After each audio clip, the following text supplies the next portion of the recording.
yourself, you gotta leave them behind. If you really love yourself, you gotta leave them behind. Welcome to episode 144 of Cowboy Sh. My name is Ted Stovin, and this week my co-host is Mr. Dustin Edwards. Been a great friend for a long time, been on the show numerous times, and I got to say thanks to my friend Wasey Anderson. We did 143 great shows together. Wasey's choosing to move it on to different things, but we had a hell of a run and had a lot of great shows. And I think I was looking at the stats. We had like over 400 and some thousand downloads, 143 shows, and a lot of fun along the way. Dustin, you were witness to a lot of that, I'm sure. I got some big shoes to fill, or at least some shoes that have done a lot of dancing and a lot of crazy shit. So for this episode, Waste, I'll try to do it justice, buddy. Yeah. So thanks again to Wasey. I loved every minute of it, man. We had a hell of a ride. So thanks for being there for all of them, and wish you the best in what's next, man. I know there's lots to do out there, and lots on the go. So yeah, thank you again to Wasey Anderson for being a huge part of the Cowboy Shit podcast for first I guess like five and a half years or so. But yeah, anyways, Dustin, let's get into this week. Thanks for joining us. Thanks for the help on the interview with Denny Halstead that we put together this week. Denny had a little bit of connectivity issues in Marathon, but I think we still had a pretty entertaining chat. Yeah, Dennis was he was good to chat with. It's funny. Been around Dennis so often, but you hardly get to see the guy, off the mic and not cracking one-liners. So it was cool to chat with him. Yeah, his bag phone that he had plugged in Marathon didn't have the best of service, so it made it a little struggle. But now there's some good stories in there. Some stories that probably a lot of people never heard before, which I thought was cool. Well, and kind of neat, like you said, to kind of get him off the record a little bit, or like not off the record, but off the outside of the arena. A lot of folks, yeah, like you said, wouldn't see him like that. So I enjoyed the chat. As Wasey would say, I think Denny's phone was running out of minutes, but he made it, made it through it. So we had to get him on the phone in the second half. So if for anybody that's watching on the video side, you might not see Denny in the second half, but anyways, yeah, we had a really great show. But Dustin, before that though, you were over in Victoria, somewhere on the island. Where were you? You were hanging out with Dino Dan. What was his name? Yeah, this week I flew to Victoria. Actually, we drove up about 2 hours to a little town north of Nanaimo called Lanceville, and it was home of Dino North, which I thought was competition to Barney's until I got there and realized that I was short a dispensary. Uh, this guy had a landscaping business, septic tank installation company. All the trucks had the Jurassic Park logo on the side. Then he had some animatronic dinosaurs set up in his backyard. And the entrance into the dinosaur joint was also a dispensary, and they had a big sale on mushrooms. So it was really the perfect setting for a child's dinosaur fun park, no question. Oh man, do you think that if you sold mushrooms for Barney's, that your reviews on Google would be different? I think people's recollection of the experience would change. I'm not, but this guy was a total nut job. Like, yeah, I guess I shouldn't speak too ill of him. I doubt he's listening, but yeah, he was a crazy. few fries short of a Happy Meal. Yeah. Oh boy. Yeah. Oh boy. But Yeah. hey, you made the news and got Barney some free PR in the news over there. Yeah, it was cool. The CTV was there, so I was walking through the dinosaurs, and the guy asked if he could get an interview with us, and yeah, I ended up doing a pretty good story on Barney's and us being out there, and jumped on. Literally had a dinosaur with a saddle on it, so I jumped on, kicked a few holes in the side of him, and that was the clip, or that was the picture they had on the front of CTV, was the he's marking out this dino. Oh man, that's Only awesome. fitting. But you didn't add any more dinosaurs to the Barney's collection from that trip. No, we were gonna buy some, and then we got out there and they were all shit. And Oh, okay. guy neglected them and they weren't working right. So we ended up just rolling back to Victoria and got some seafood and toured around and really enjoyed. I'd never been out there on the island, so it was awesome. I Really? freaking loved it. Like, First time on the island? yeah, it No was, way. yeah, yeah, and No it's way. surprising all these years. Went and seen the world's biggest hockey stick. Yeah. That was damn sweet, and I think that's in Cowichan Valley, Really? and that was a big son of a bitch. And I think it was originally it was in Vancouver, and they like brought it out there and set it up on the side of the rink there. And Really? yeah, I had some seafood, did a little boat tour, and seen some seals, and yeah, just seen some cool shit. Well, that's neat. Man, what is your favorite roadside attraction? Because you and Gator one time went on like a roadside attraction tour. What's the best one you've seen so far? But probably the Torrington Gopher Hole Museum. Oh, Paid you two actually went to the bucks. whole museum. Yeah, that was cool. But I mean, I guess like singular singular biggest thing. I don't know. That hockey stick was pretty damn cool. But I didn't even know it existed, honestly. yeah, Troshi's got the big golf tee, and Tabor's got the corn. I don't know. We've been around some potatoes, and when I was driving around Kansas last year, there's a bunch of crazy shit on the side of the road, world's biggest this and that. But Yeah. yeah, the if you haven't been to the Gopher Hole Museum in Torrington for $2, uh, you can see a bunch of little stuffed freaks like dressed up as like firemen and cowboys and Amish people. That's what they did with all these gophers. It's pretty cool. Oh dear. I think the funniest one I remember seeing was the beaver in Beaver Lodge. Dave Polson and I got our picture by the Beaver Lodge beaver this year. And then there's the Big Egg in Vegreville and the big sausage that looks like a turd in Mundare. Yeah, and then Yeah. Andrew's got the big mallards, the big ducks. Oh yeah. And then actually, you know what? I stand corrected. I'm changing my favorite. If you go to Chauvin, Alberta, Chauvin. I thought it was Chauvin. Oh, Chauvin, Chauvin, like Chauvin. yeah, Chauvin. and that's north of Provo somewhere. Okay. Um, they had the world's biggest softball, Oh. but it's just a giant shit tank, like a round septic tank painted like a baseball. Oh no, really? Oh So, man. so yeah, so go to Chauvin and see the world's biggest septic tank painted like a baseball. Oh geez, that's bad. I wonder. This is a good to ask the audience question. So for anybody listening, let us know what your favorite roadside attraction is, or the worst one you've seen. The beaver's got some pretty crazy teeth, and then man, I gotta say, there's a dinosaur in Drumheller that is on the corner by the bridge on the north side of town, and he looks like somebody. He looks like Ted. Like you know how Ted makes a joke on the movie about, yeah, they put the stuff in it wrong, and I'm a little fucked up now. That's what that dinosaur looks like. He's like his anatomy is way off, and his mouth is way too big, and like, oh, he's so fucked up. He's right by the spray park and he's like totally messed up. Someone did a video. It was like come to Drumheller and see the world's largest dinosaur, and it had like the actual Jurassic Park theme song going. Yeah, And then it like switches to like someone doing the Jurassic Park theme on like a recorder, a and it's quarter. horrible. And it's that dinosaur. It's like this is what I actually found. Like this shit. Yeah, pretty funny. Oh shit. Um. Okay. So what else was going on? We had a couple things we wrote down. So, okay. So this last weekend though. So that was a little couple days ago, and so since we talked to Dennis, I think later that day I flew to Brandon, Manitoba, had a PBR event there on the weekend. We had a great crowd, unreal event. Aaron Roy wins both nights in Manitoba, wins Friday night in Winnipeg, Saturday night in Brandon. 4 for 4 performance.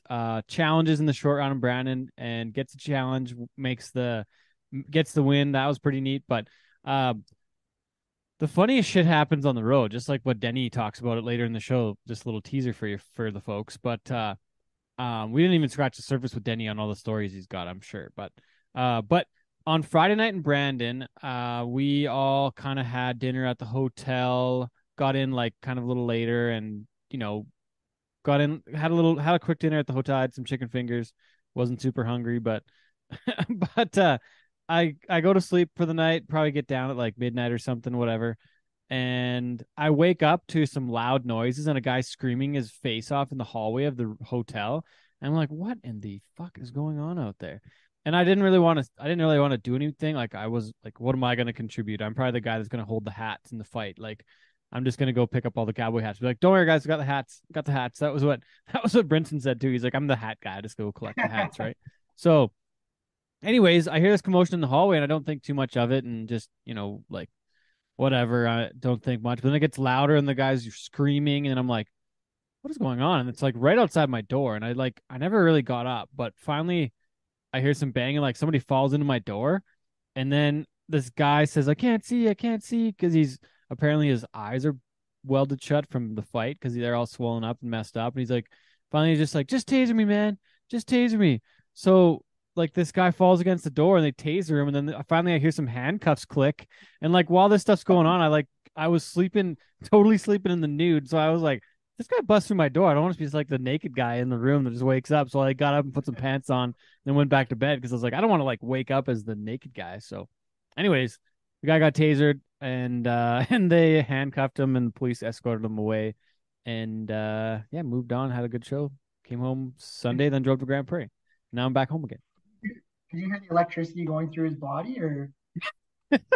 No, and there wasn't any like chalk lines outside my room in the morning, luckily. So. But think about how you could have contributed to his story, because he could have been telling the story like the next day, like, man, I was getting fucking tasered, and all of a sudden this nude guy opened the door, and his hang down was right over top of my head. I was getting tasered. That'd be kind of funny, right? You should have went out. Oh man, but I was too scared. I didn't want to get in the fight. I didn't want to have this guy in my room. I just want to go back to sleep. And surprisingly, I actually like went. It was happening at like 5 o'clock in the morning, and I actually went back to sleep for, I think, an hour or so, maybe an hour and a half. So it's kind of nice, but I'm a little bit tuckered here, and got another flight in the morning. Going to. Yeah, you got a big run. You're on the go. On the go here. Yeah, so went to Grand Prairie. Flew home from Brandon. Got here about, I think, 2:30. On the road to Grand Prairie by 4, got there about 11:30, dropped the trailer off, got to the hotel by midnight, sleeping by 12:30, up by 7:30 at the arena by 9, set up and on the flight home by 4. So, yeah, back here and then, leaving at 9. So London, Ontario, Wednesday night, the day the show comes out, and then back to Grand Prairie the 1st. And that's day 1 for you in Leduc, right? It was on Thursday, the 1st? Yep. Yeah, we kick off Thursday, first perf. And this year they changed it up. They're doing perf Thursday, perf Friday, and then 2 perfs on the Saturdays. So they're going to do a 1 o'clock and a 7 o'clock. They're going to bang out 2 pro perfs, and then nothing Sunday this year, that's a first. So that'll be cool. We'll be down there with Denny and Sean Morton, so friend of the show and editor. So yeah, it'll be a fun little weekend. Heck yeah! How many years have you been in Leduc now? Do you know this has got to be like year 8, probably. Yeah. Huh. I've been going out there for a while. Dave Rock hires me out there, and right on. And I started going out there. I want to say it was still Northcott Rodeo when I first went out there. And oh, really? And always a good rodeo. Like really not a really rodeo community, but they always pack the rink. Really good perfs there. Yeah, yep. always have fun there. And our editor Sean Morton there, that poor bastard. He's got 4 perfs and moving houses this weekend. So, oh yeah, geez. Yeah. So our thoughts are with you, Sean. Yeah, we'll keep this quick. So thanks to Dustin for being part of the show this week, and thanks to Denny Halstead for being on the show. So we'll get to the interview next. Thanks for staying with us, folks. This is Cowboy Shit. My name's Ted Stovin. He is Dustin Edwards. Thanks for joining us. We'll be back here in a moment.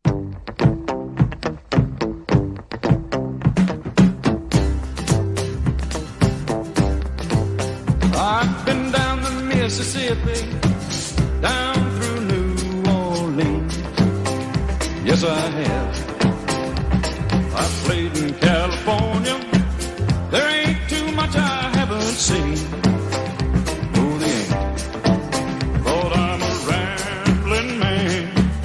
Don't fool around with a rambling man. Welcome to another episode of Cowboy Shit. My name is Ted Stovin, and my co-host today, he found love on the podcast, and his name is Dustin Edwards. He's the man behind Barney's in Drumheller, Alberta. He's one of the greatest rodeo announcers in the country. He's one of my best friends, Dustin Edwards. Thanks for joining us. We got a very special guest, and I'm gonna let you introduce him, Dustin. Oh, thanks, Ted. Happy to be beside you for this one, and pretty special guest, someone that I think everybody who listens to this podcast has grown up with in and out of the rodeo arena. He's a 10-time Entertainer of the Year in Canadian Pro Rodeo. Twice he's been selected to the Wrangler National Finals as the alternate barrelman. I think he's probably got more buckles and awards than any rodeo clown in North America. Former firefighter for the city of Calgary for a number of years, and just all around great guy. Welcome to the Cowboy Sh podcast, Mr. Denny Halstead. Thanks, buddy. It took you a lot to say that, didn't it? See, I told you that was the best $10 you could spend. It was. Good morning, boys. Good to see you. Well, it was funny when Ted was talking about a guest. The first one that came to my mind was Dennis, because I don't even haven't even been able to uncover all the secrets of his world and the life that body's been through. So when Ted said that you were coming on, Dennis, I was pretty excited because we've worked together for a number of years, but I think there's a lot more to the story and the man behind the makeup. So really excited to have you on here today. And I guess getting right to it, obviously one of the prominent rodeo entertainers in not only North America, but I'd say the world. How many years now have you been at being a rodeo entertainer?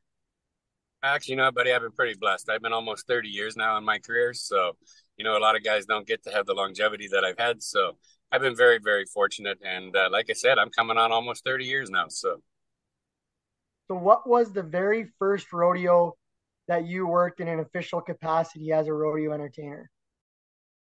Is that did you run out of minutes in Marathorpe or something? What no, I have unlimited data. Yeah, you got to remember I'm in Marathorpe, Alberta, so the Wi-Fi, I guess, must not be very good here. I don't know. Could be the fires up here too. They've had a lot of stuff going on up here, boy. Dustin was asking you what your first rodeo you ever worked as a clown was. Actually, it's kind of funny. My first rodeo was Writing on Stone down by the border. It was a Chinook rodeo, and it was kind of coincidental. It was Scotty Burns' first rodeo as well. So him and I worked our first shows together, and we've been together now for 30 years. So that was kind of the start of a great friendship, too. Was he riding or bullfighting? He was bullfighting. That was his first paid rodeo that he ever worked, was Writing on Stone, and it was my first rodeo as well. So who'd you work for, and who hired you to do this, and why? Like, what had you done before to end up as a rodeo clown? Leonard Petrowski is who I worked for, but I have a very unique story. Of course, I was a Calgary firefighter for 30 years. I'd been on the job probably 10 years, and I was a calf roper at the time. And they put on charity rodeo every year for the kids, Calgary Police and Calgary Fire. And a week before, they had a big name scheduled to fight bulls and clown, and he backed out on them. So I stepped up and said, heck, I'll do it. And I went and did it, and that was my first rodeo, and a guy come to hire me after that, and that's kind of how my career took off. So I had no idea you were a calf roper. Yeah, I roped calves for probably 10 years. Actually, I'll be honest, that's one of the reasons I'm up here in northern Alberta right now. There's a Smith family. I'm sure anybody in rodeo has heard of the Smith family from Barhead. Leonard Smith was always good to me. There's a reason I'm a rodeo clown. My calf roping skills weren't really great.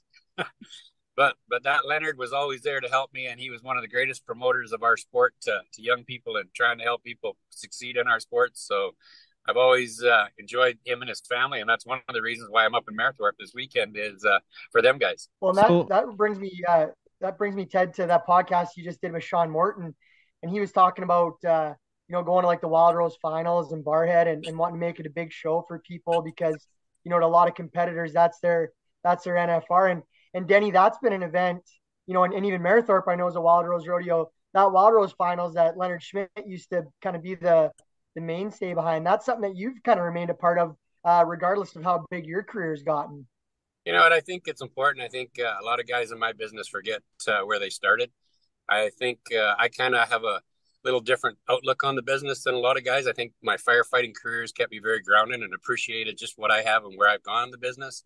But, I think, too, there's other things like a small town like Marathorpe where I am this weekend. There's a lot of older people that can't afford to go to the big show or, just can't get out. So this is the one rodeo that they get to come a year. So I look at it as I'm an entertainer.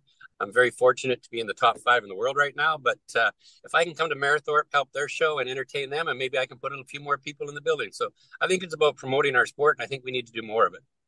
Speaking of putting a few more people in the building, I'm really surprised to hear that you're a calf roper after the incidents in Armstrong last year, Dennis. You had to bring it up, eh? Hey, you said it was an open book. Actually, I'm trying to get back in the good books with the boys. They seem to be liking me more this year. I was just in Falkland, and they all seem to come and say hi and get along. So, Okay. you know, that's one of them things. It's, you know what, I look at our business as different. I think in our sport, I don't think we're a rodeo anymore. I think we're an entertainment package. I think we have one of the most extreme sports in the world. We have the rock music and the music like you do, Ted. My entertainment, the comedy end of it.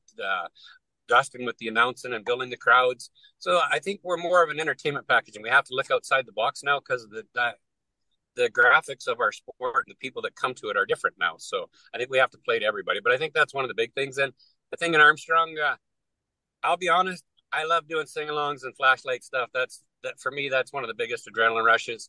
And I'll be honest, in Armstrong is a crowd like no other crowd in Canada. They're electric, and I can't control them. Once I start them, I can't stop them. And I couldn't stop them, and it cost me $500. It was worth it. I should have split the fine with you because I was definitely involved in that one, Denny. Well, actually, no. The one that you made me laugh, Ted, is when we were in where were we a few weeks ago? Dawson Creek, and I had a sing along, and you turned your flashlight on you and it's on rope. You did make me laugh. I gotta admit, that made me laugh. Well, it's fun to make a clown laugh. That's good, right? Then you had to keep your head up in the beer gardens in Armstrong too, didn't you? Didn't you have a couple people looking for you after that, or what? Well, you know what? Yeah, I mean, I had a couple of tie-down ropers cornered me in the beer gardens after, asked me what it was all about. Of course, my Tourette's got me into trouble. I asked them how much they paid for their ticket to get into the rodeo. So, but you know what? I understand their side too. I mean, that's one thing I've always been. I've been pretty level-headed with stuff, and I'll be honest, the one kid that I said did a flashlight get in your eyes when he missed his next gaff, I actually found him and apologized to him after. I shouldn't have said, but you know, it's a touchy line. You know, I guess for people that didn't know, bottom line, I'll give you a quick story. Tie down ropers wouldn't go until I turned all the flashlights off in the crowd.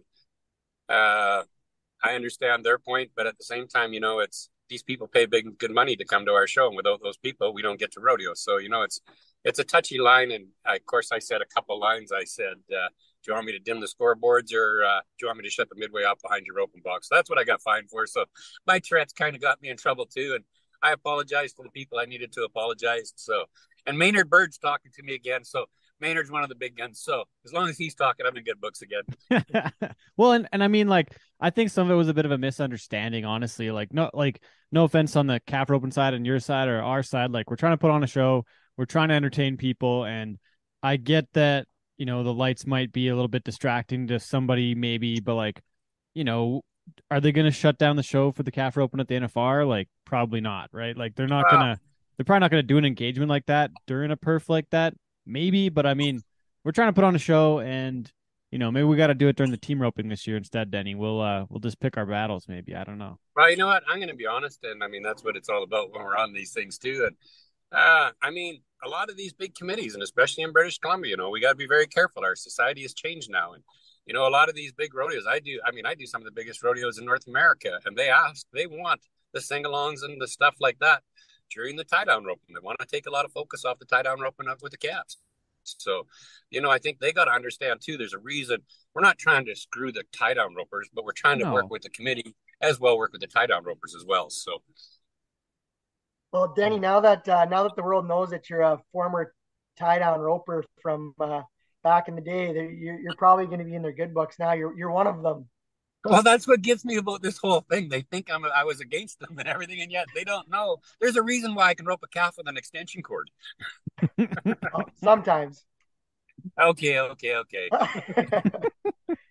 Denny, before we continue on with the kind of the rodeo side of things, something I've always found fascinating was your 30-year career with the Calgary Fire Department, and you know. I was fortunate to do some firefighting up in Big Valley for a number of years, and you know, a lot of that is a lot smaller scale than probably some of the shit you've seen in the city of Calgary. obviously that was a pretty amazing career that you were able to balance with rodeoing at the same time. What was some of the craziest shit you you encountered over the years as a firefighter? Because you were right in the thick of things in downtown Calgary, weren't you? Actually, you know what, buddy? Yeah, where I worked the last 15 years I spent in my career was at a 12 station in Calgary. We averaged almost 5,000 calls a year. I went to a shooting and stabbing just about every day. I don't think people, I mean, I think people knew I was a firefighter, but I don't think people realized what and where I worked, what it was like. So it was pretty wild, buddy. I seen stuff that I think that's one of the reasons for me. I think I have a thing with kids. I just love kids. I will do anything for a child. I've traveled thousands of miles to go see somebody in a hospital. That's who I am. That's what I've always been. Is my sport, especially, is I've always said if I can't make a child smile, I'm not doing my job. So I think I've seen things that makes me keep very grounded, and I think that's one of the reasons why I've been successful in this business. I've stayed very grounded, and that's why I'm in Marathorpe this weekend. I don't have to just go to the big shows. I want to try to help everybody. And I think that's one thing with my firefighting that kept me very grounded. But as far as stuff that I've seen, dude, you have no idea. I mean, I took a guy's cigarettes out of his shirt after he was wrapped around a telephone pole in the car, waiting for the cops to finish, and I didn't have smoke. So yeah, I've seen a little bit of shit. I've done. There's a reason why I have a little bit of a crazy side to me. But I always said too, buddy. The thing with firefighting is when you see things like I've seen, and I have seen things in my career that you could not imagine. It's that picture stays in your head for the rest of your life. It's how you deal with life that makes you, and that's why PTSD is so strong in our job now, because there's so many things that guys are seeing and they don't know how to handle it. So that's where I've been very, very fortunate.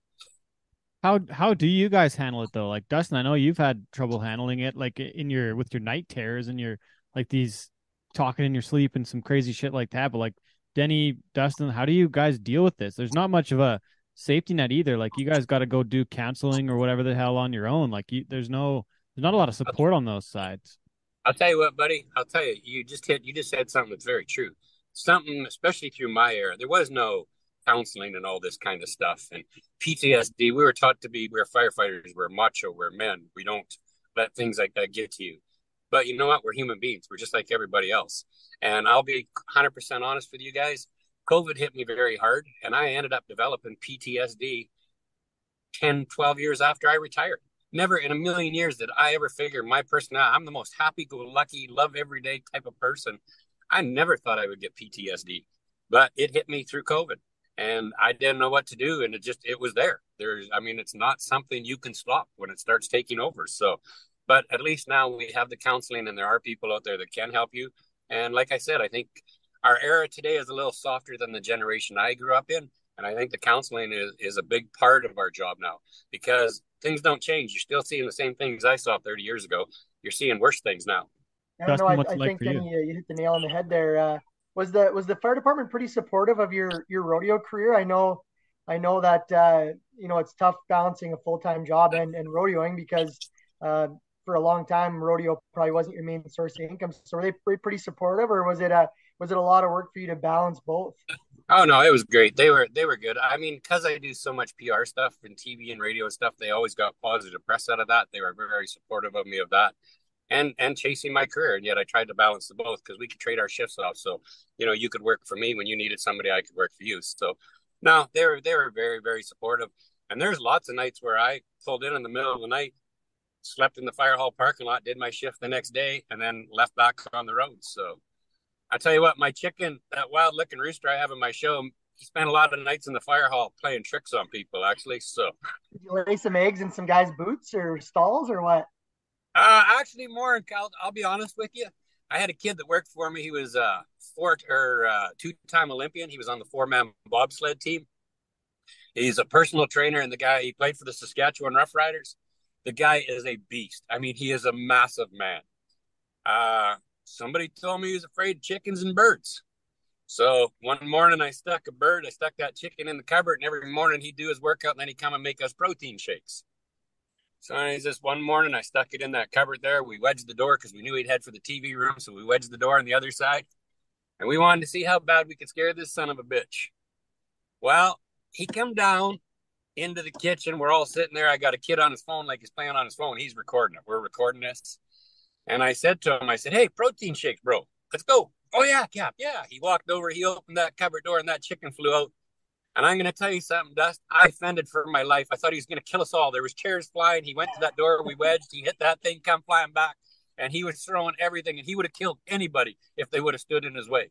So we never, ever did with the rooster. But the rooster, I was worried about. Another time they had what did they have? They had one of them wild rides. I think it was in Medicine Hat where they all dress up, bronc riders.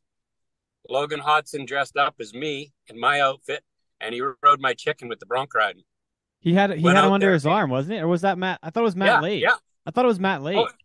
Oh no, you're right. It was Matt Late, and but it went out. The chicken come out of his arm. The horse stepped on the chicken and kept going, and the chicken lifts. Oh man. That chicken saw a lot of things. I remember Matt had the chicken in his arm, and then he looked over at the chicken and he was like, "You ready, chicken?" and then after he was like, the chicken looked to be ready, then he nodded his head and went for it. Yeah, that was it. Oh man. That was good. Yeah. That was one of those good Fridays in Medicine Hat. They used to have like such good rodeos in Medicine Hat on those Friday perfs. That was like just one of the, just so electric under the lights. They should have made every perf like that, but for some reason it was only Friday. But those were a lot of fun. That's the most unique thing and the best part of our sport, buddy, is, we don't make millions of dollars like a lot of other professional sports. And, when you're making $5 million a year, you worry about yourself. We have such a unique sport. It's like a big family. It's fun. I always said you don't see Phil Mickelson carrying Tiger Woods' clubs. So, we have such a uniqueness in our sport. And I wish that's something, I think if we could show people more behind the scenes kind of thing of, the traveling, the fun, the golfing, the fishing, just the hanging at the trailers at night. Like I said, it's such a unique lifestyle. There was a couple things you mentioned in there I want to ask about. You said you had some PTSD issues way after your career. How are you feeling now? Did you go and get some counseling? Did you talk to somebody? Like how are you feeling now? What changed, or is it the same, or do you struggle with it, or where are you at with it? No, you know what? It's I'll be honest with you guys. I mean, it's something I think people need to talk more about. One thing, I didn't go to counseling, and I think that's one of the biggest mistakes I made. I think if I had it again, if it did come, I would go to counseling. I did it on my own. I'll be honest, it cost me a lot of stuff. You guys know my history in the last 2 years, so it cost me a lot of stuff, but I feel better now. I'm back rodeoing, and it's hard to explain to people too. When you chase world titles and gold buckles like I do in my business, or other cowboys and cowgirls in our business, you eat, sleep, and drink rodeo 24 hours a day. And when COVID hit, we thought we lost everything. And Canada was so hard because we did lose everything. I mean, for 2 years, we had nothing. I lived in the States for a year. After that, I ended up going to the States. I have a place in Kalispell, Montana, and I lived there for a year. And I rodeoed out of there. So, getting back to doing what I love to do and stuff has helped me more than anything. I live to entertain. I've never been in this business for the money. I love to entertain. I love putting smiles on faces, and that's what I get out of it. And I think that was the biggest thing that helped me the most. And like I said, I feel good, and I'm back to me, and my golf game's good again, and we're back to normal. Still bogey golfer, Denny? I will tell you, I just shot a 39 here the other day, so things are looking up. Oh, did you get rid of that banana slice that you had? Oh no, a little Vaseline on the head club helps a lot, Teddy. It straightened it out a lot. But I will tell you, Teddy, I'll tell you, I was just in Falkland last week, and I went and golfed our course in Armstrong. Yeah, it's par 3 now. It. Yeah, it's wrecked. They have destroyed our good course in Armstrong. Yeah, we got to find somewhere else because I played there last year, and I was like, this is fucking terrible. I don't want to go here ever again. It was absolutely brutal. Couldn't believe it. So no, me, I love my golfing. Actually, I got to do a little golfing in Australia this year, which was pretty cool too. Tell you, I got a good golf story with Denny. Okay. We were up in Leduc about 3 years ago. I think it was the year before COVID hit. Me and Denny and the Gator Ryan Petrucci were out golfing, and this really nice looking beer cart lady come pulling up, and we all kind of looked at each other like, oh, all right. So she pulls up and she says, "How's your guys' day going?" And we said, "Oh, really good." And Dennis says, "How about yours, sweetheart?" And she goes, "Oh, it's going really good." And she kind of looks at me and Gator and Dennis, and she says, "So are you?"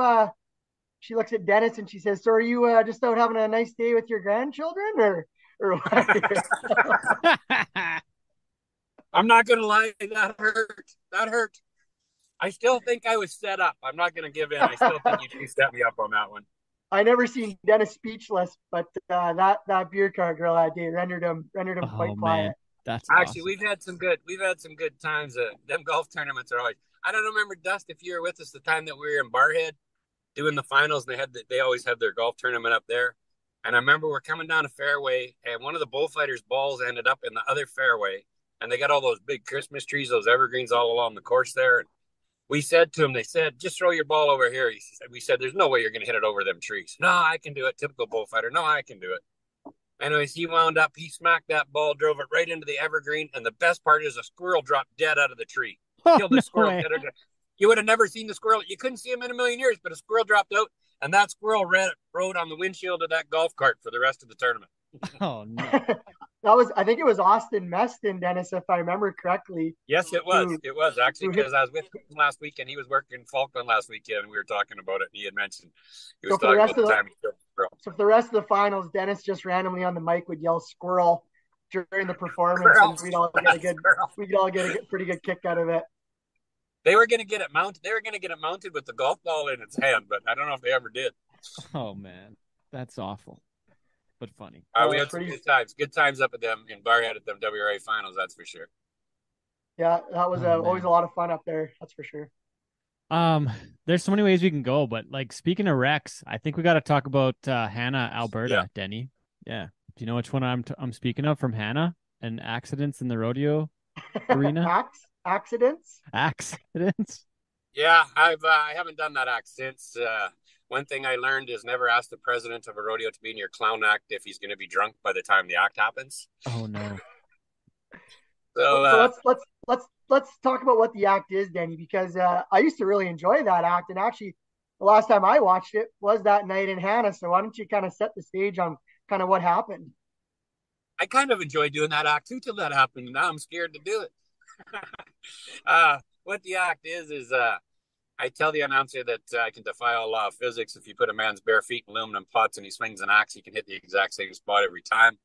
I've got 2 pots there, a chopping block with a chunk of rope on it and an axe. So I bring a guy out, I tell him he's got to concentrate. So he takes his shoes and socks off, puts his bare feet in aluminum pots. I blindfold him and he's going to swing the axe. So, of course, I won't use names. Kevin Gerlitz in Hannah. He was in my act, and I told him, I said, if you miss that block, Gerlitz, don't move. I'll move you. And he swings that axe, and of course, Gerlitz, you dummy, you're the first person to ever miss that thing. Well, just then, because he's blindfolded, he don't see me reaching over to readjust the block. He brings that axe up, and he caught me right across the face, right across the bottom of the nose, took my teeth out, squashed my palate 2 spots, split me in 2 spots for stitches, and knocked the last 3 teeth out I had. I still remember I was sitting in the timed event end when that happened, and I was just there watching that night, and I had seen that act, and I knew that obviously was not how it was supposed to go, and you went running out of the arena almost immediately, and the people beside us were just howling. They're like, they thought that was the best act they'd ever seen, but obviously it didn't go the way planned. Actually, true story. A guy went up to the music girl in intermission and asked her where she got that sound effect. They thought that was a sound effect. Oh, now, if you watch it on YouTube, you'll only watch it once.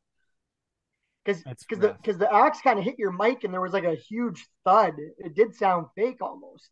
Well, my mic was sitting just below it, but yeah, it never hit my mic. It hit that was just that was the thud on that you hear. That's just the axe hitting my teeth. Yeah. So, yeah, that wasn't a good day at the office. Did you have to go hit Warwick's for some emergency surgery that night, or what happened? Actually, I'll tell you another good story. Everything in my life is a good story. So anyways, I go out and I play hockey in Hannah with the boys out there. Anyways, the denture, the guy that lives there, I played hockey and everything day. Good friend of everybody's out there. Anyways, when I got busted up, they phoned him right away and said, hey, you got to come to town. Dennis has got busted up, got hit in the face, got a bunch of teeth, dentures broken. And the dentist couldn't come to town because he was drunk and there was nobody home to drive him because they were all at the rodeo. True story. Oh, no way. Is that, okay, question, is that, Dustin, would that have been Wasey's ex-girlfriend's dad? Is that right? The dentist guy, or is that off topic? It would be something, and it would be definitely a relate. I'm not sure all the. No, I think it is. Actually, I think it is. That is her dad. Yep. Yeah. Yeah. Great guy, Okay. great guy. He actually Yeah. he told him because he was hammered. He said, "I'll meet you there at 6:30 tomorrow morning," and he was there at 6:30 the next morning, Saturday morning. He was at that clinic. No And way. you worked the But Sunday perf, didn't you, Denny? yeah, or he was there Sunday morning because the best part of that whole thing was everybody forgot what happened to me on Friday night. On Friday night, a bull actually stuck his head inside my barrel Oh gosh. with me in it. Yeah, everybody forgot about that because I got hit with the axe on Saturday, so everybody forgot what happened on Friday. So Oh my good old goodness. Hannah. Yeah, good Jeez. old Hannah. Dennis, Jeez. Dennis, would you have any insurance on that, or did you have to? Is that all out of pocket, or did Kevin Gurlick Did I chip in? mention that I have? Did I mention I have a pension with the Calgary Fire Department? That's and our benefits. So yeah, no, I was taken care of. No, Was that was a wild one. I'll never forget that. And again, only the few of us who knew that that didn't go right were quite worried, and the rest of the people thought that was entertaining as hell. oh boy. Like I said, I got 20,000 hits on YouTube. Jeez. I didn't know accidents like that would be covered for Yeah, a dental plan. But yeah, well, speaking yeah. of Rex though, Denny, we you mentioned the PR and the fire department liked having the PR with you at the rodeos, but there was one time in Regina when you talked about Trudeau and the PR wasn't as good. I've never had 8,000 shares on Facebook. No, Ted, that was. I got to be honest, and I mean that was just as much a shock to me. I mean, the way it all unfolded at the end, was kind of funny, but yeah, I never in a million years thought I'd get in shit for saying a Trudeau joke at a Saskatchewan rodeo. But like I said, that kind of turned out ugly. But in the long run, it was kind of funny. So anybody doesn't know, yeah, I said a Trudeau joke in Regina, and an activist lady turned me in. Anyways, the press went nuts with it, and it was all right at the beginning. I got probably 200-300 messages from people telling me they supported me, and this is a conservative province and everything. And then after that, it started to get to, your sport is cruelty to animals. You disrespected our country. And then, like I said, I got 8,000 shares on that stupid thing. And the best part was after I did that Trudeau joke, without a word of a lie, a big 350-pound Indian guy stood up and goes, "Don Cherry for prime minister." And the crowd went wild. Like the crowd loved the joke. So, but another thing to that actually, another funny story. So, the next year I'm there, and the fellow that was running against Trudeau for the prime minister thing. Anyways, I see a group of businessmen with the news press, with TV cameras and news press with them coming down the stairs, and they're walking down where we all are, where our dressing rooms are at Regina Agribition down below. And there's four gentlemen, and I see they walk up to my dressing room, and they asked one of the cowboys going in, they said, "Is the rodeo clown in?" And I just happened to be behind them talking to a guy, but they didn't know who I was. And they said, "Is the rodeo clown in there?" And they go, "Actually, he's right there." And they turned around, and I was standing. "Are you the rodeo clown?" I said, "Yeah, I am." Anyways, they said, "We just want to tell you we really enjoyed your show last night. You had us laughing and stuff." And anyways, that was good. And it was the premier for Saskatchewan. It was the MP or whatever for the Regina area, Peter O'Toole and somebody else. Oh, Aaron And O'Toole. And it's probably Brad Aaron Wall or O'Toole. Scott Moe. Scott Moe or Yeah, Brad yeah. Wall. Yeah. Scott Moe. It was that Scott Moe guy. Yeah. So anyways, they're all around. We had some pictures taken. As they're walking away, the press all walks away. And four of them stop, and they come back to me and they said, "Hey, we heard you got some shit for a Trudeau joke last year." I said, "Yeah, I did." They said, "You got to tell us the joke." I told that Aaron O'Toole the Trudeau joke a year later, and he thought it was hilarious, and I guarantee he used it.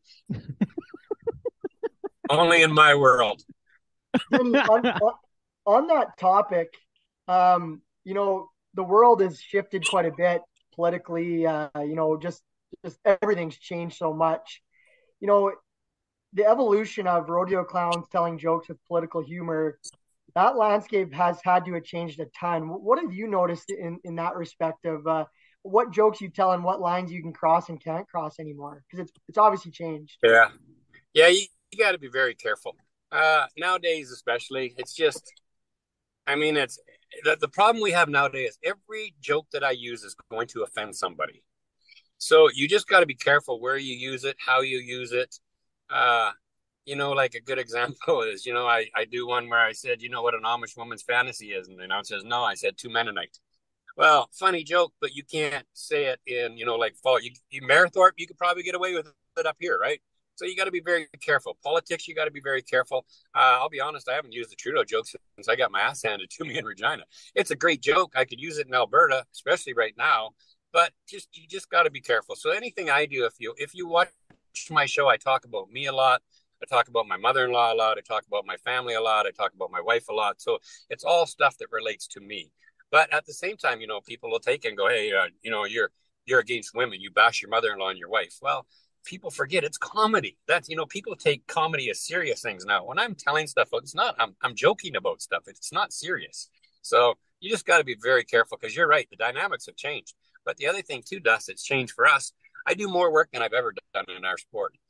Right now we have a real problem with contestants in our rough stock. And when you get 3 bareback riders and only 4 bull riders, the rodeo clown and the announcer have to do more to entertain a crowd to bring them back tomorrow.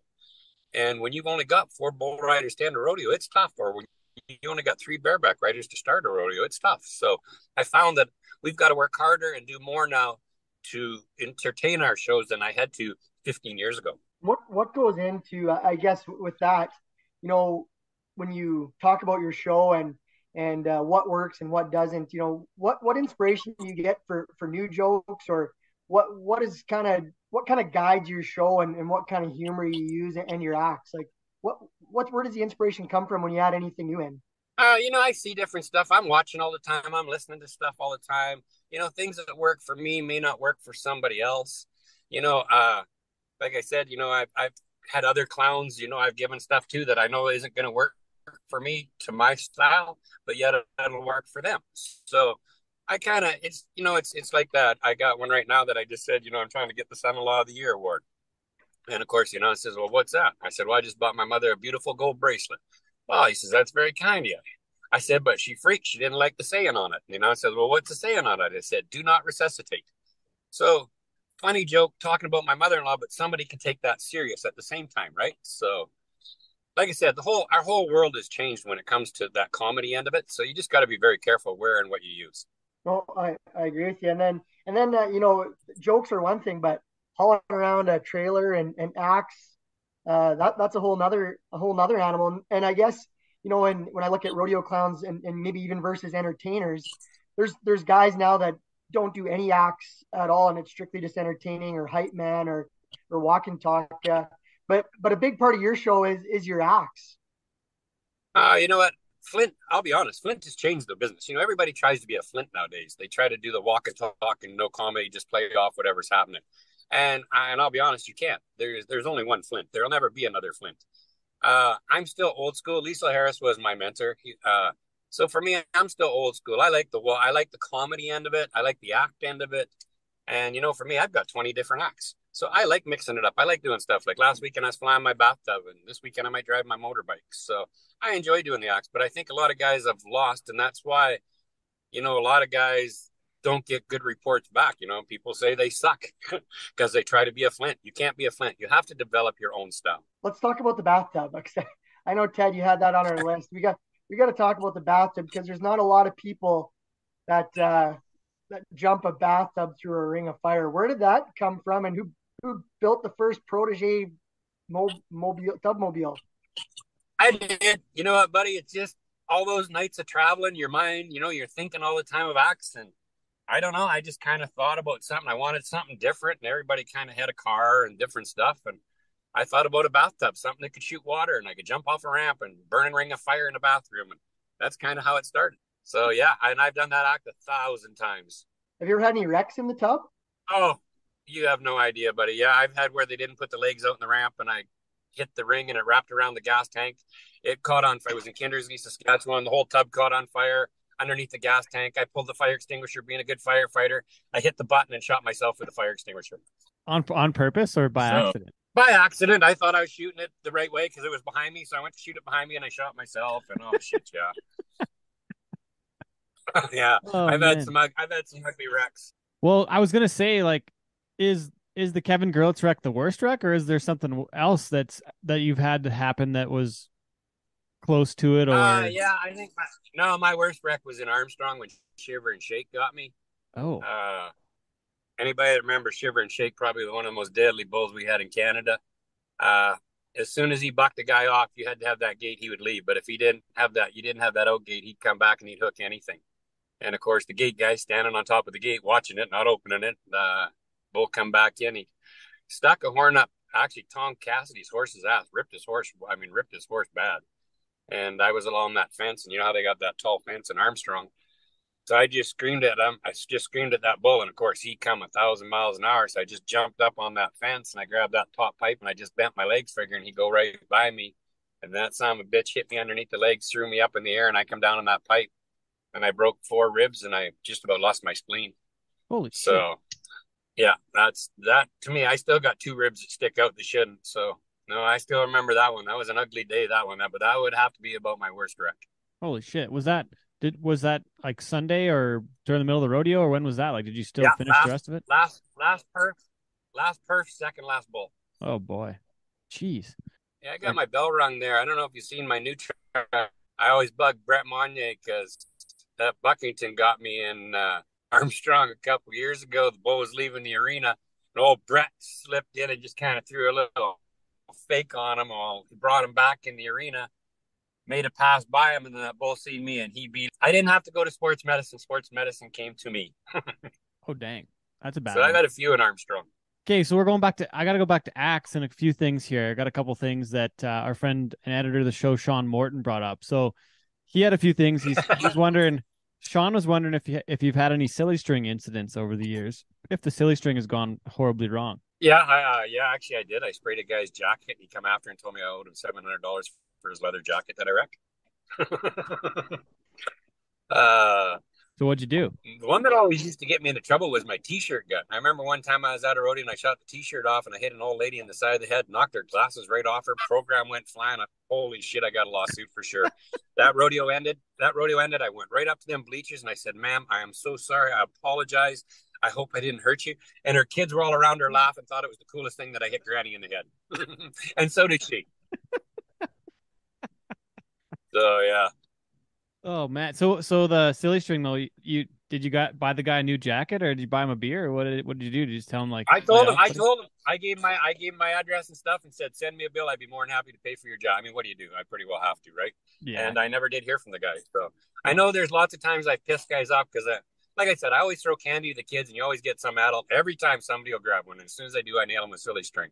And I know I pissed a few guys off because when I hit them, I get them right in the mouth. So they're not really impressed with a mouthful of silly string, but oh well, that's what you get for taking candy from a kid. Hey, how many cans of silly string do you go through in a rodeo season? Thousands. I don't know, buddy. A lot. I know that kids think I know, or that I do that I make silly string, that I have a factory. Okay. Oh, are you still there? Yeah, we're here. We're here. Still good. You just have your morning production meeting. You guys are all set for the show, or what? Yeah, we're good. Okay, perfect. Well, like I said, that's one of the reasons I come up here for the Rie family. Travis, I don't know if anybody knows Travis. He's always been good about helping kids and close to the Smith family. But his mom is a super lady, and she's always asked me about coming here. So I told her this year, if I could make it, I would definitely come. So she's one of the reasons the Rie family is the reason I'm up here this weekend. Well, and that's Val, right? And she was the secretary for the WRA for a long time, was she not? Oh yeah. I think she still is. I think she's still involved with the WRA. Oh, okay, right on. Well, so going back to the axe thing, to the acts for your events, not the axe thing. What Sean wants to know what it's like when a bomb doesn't go off. We're wondering about that. Like if something goes wrong, like what do you got to do, or how do you salvage an act if something goes off or goes haywire? That's when you find out how good of a clown you really are. Because that's when you got to start talking and you got to cover your ass. So Denny, we were talking about when the bombs don't go off and how good of a clown you got to be.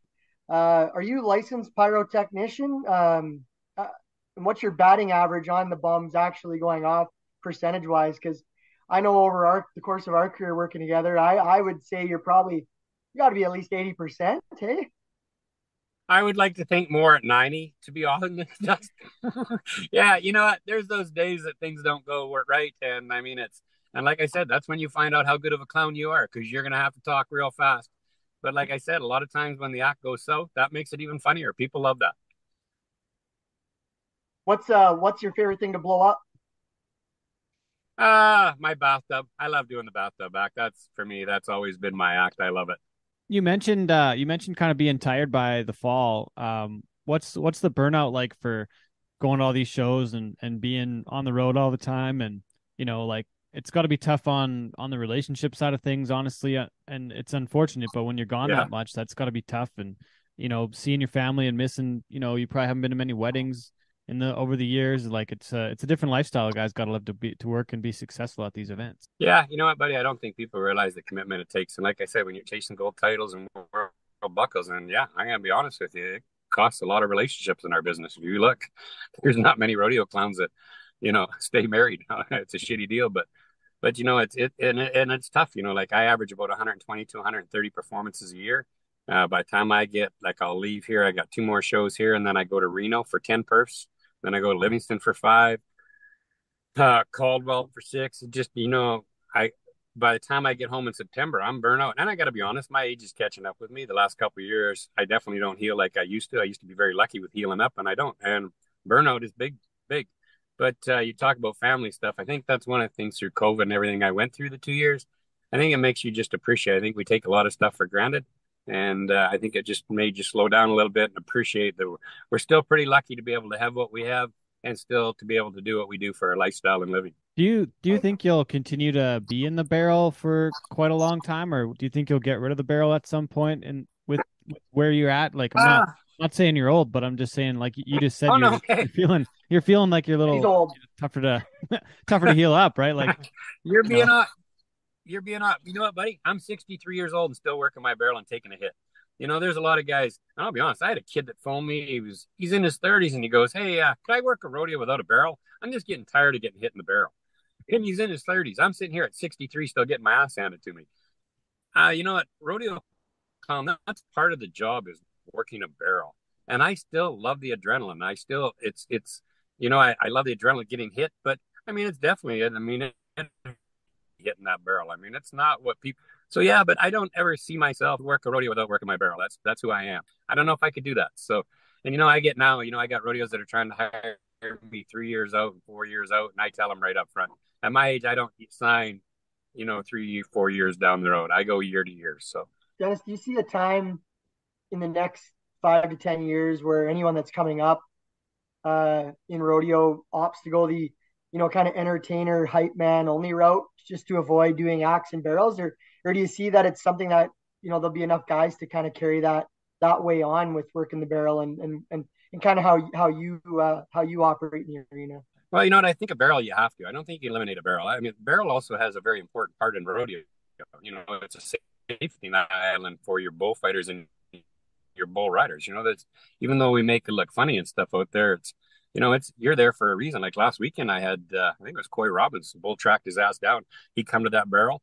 Bull kind of come to us. He went free. I take a hit.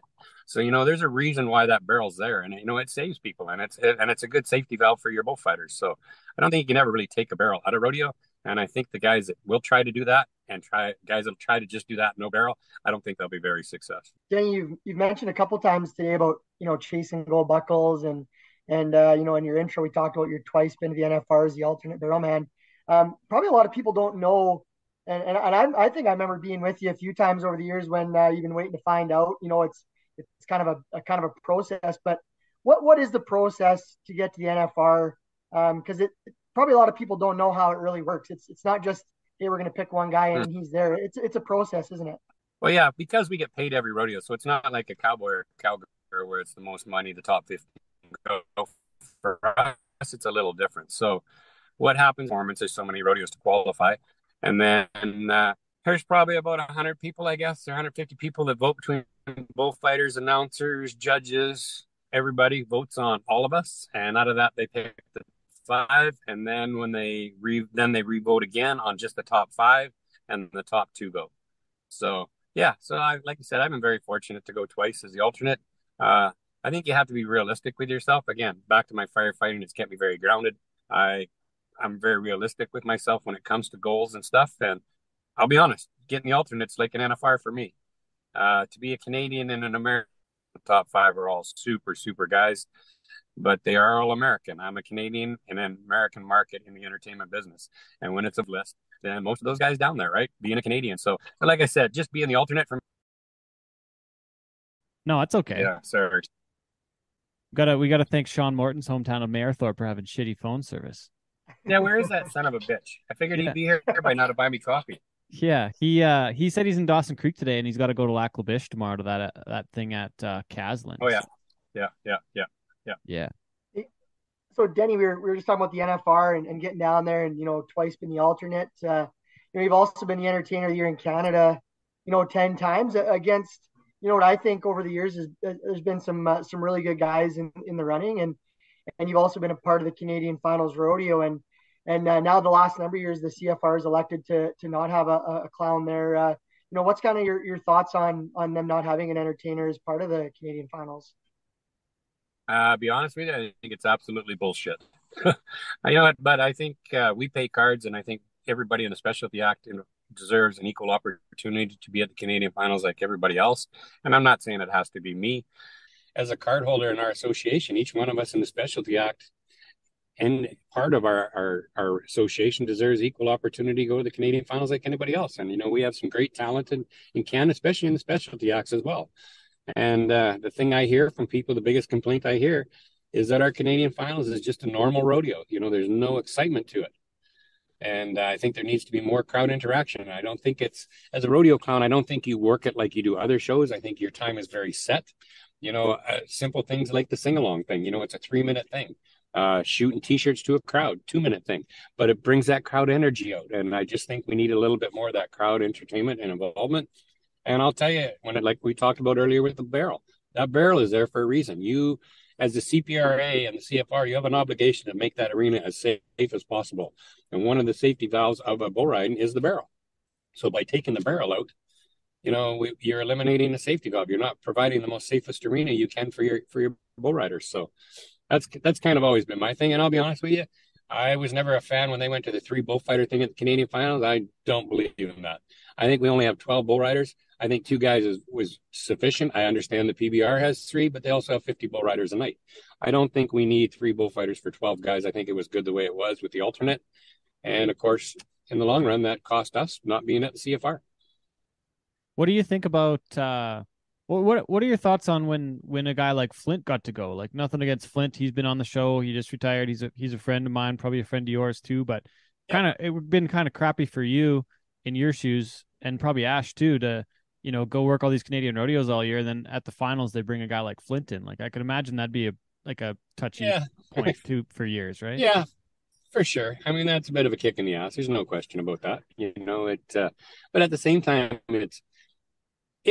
when they're bringing an entertainer that is above what your caliber is, and I truly believe, I mean, Flint is one of the, like I said, he's a talented man, and I mean, if it was somebody that was pretty hard to say anything about Flint. So Dennis, obviously last year was probably a good reflection of kind of what the state of the industry is in Canada as far as entertainers and clowns. And when we get the ballot for Clowns of the Year, there's not a lot of names on there anymore. And I know that you've been mentoring somebody new on the scene, close friend of yours. I guess let's talk about Scotty Burns getting into the clown game, and with that, kind of the state of rodeo clowning in Canada and the lack of people doing it. Yeah, for sure. I mean, it's kind of funny. I mean, Scotty and I have been together for 30 years, and I know it's something he's always kind of wanted to try. It's, kind of been in the back of his head. He's always talked about it for years. And then about 6 months ago, he phoned me up one day, and he was pretty serious. He said he needed to talk to me. I said, yeah, sure. What's up, buddy? He goes, I don't need you to tell anybody this. And I thought, man, you're sick. Like, what's wrong? I said, what's up? He goes, I want to try clowning. So I said, I'll tell you what, I will help you 100%. And I've always been, that's one thing. I will never, ever turn anybody that wants to learn how to be a rodeo clown away. I think there's a certain talent, natural talent that you have to be in this business. Not everybody has that, but I will never turn anybody away. But Scotty's always had that. So long story short, I told him to phone Lee Bellows. And of course, anybody that knew about Lee, of course, Lee was pretty sick at that time. And he'd always told Scotty he should be a clown too. And so he phoned up Lee and went and saw Lee, and Lee gave him everything he owned, which probably was one of the best things that could have happened for Lee, knowing that his stuff was going to Scotty and it was going to pursue his career. So yeah, so I sent Scotty to Tisdale and North Battleford were his first 2 rodeos. He did really good, but I'll tell you, kind of funny thing, anybody that's seen me wear my horse head, so he had a horse head with him at his first rodeo. He puts his mask on. Now, as soon as that gate cracks, them bulls make that first jump. I pull those masks off so I can watch that bull if I have to talk my barrel, but I got a full view. Scotty hadn't figured that part out yet because it was his first rodeo. Bull bucks, he can see out the nostrils, and you can only see 2 little holes. He sees the bull coming. He goes to pull the mask off. It gets stuck on his ears. Can't get the mask off. Barely gets down and eats the inside of his barrel right on his face. Welcome to his first rodeo. Oh, no. And the other one was he was out there, and you got to make sure your barrel's on level ground. So it's his first perf, first bulls. He goes out there. He jumps in the barrel. He's kind of shaking it around, trying to be a hot dog. And the fucking barrel tips over on top of him, just about breaks his ribs. I guess that's why you priceless. in rural Saskatchewan somewhere, hey? Yeah. So it's kind of fun. And like I said, it's kind of cool. It's been a really cool thing having him get involved in it because, you know, our friendship's always been very close. But, I mean, this has made us even closer. Now they've got a deal going in Brandon the first week of October, some Stampede final series or something. So him and I are I'm looking at getting out to Brandon through that week, and him and I are looking at doing it together. So I think that would be a real highlight if we could do something like that too. What would your clown duo name be? Scotty and Denny? Scotty and Denny's Excellent Adventure, or what? Yin and Yang.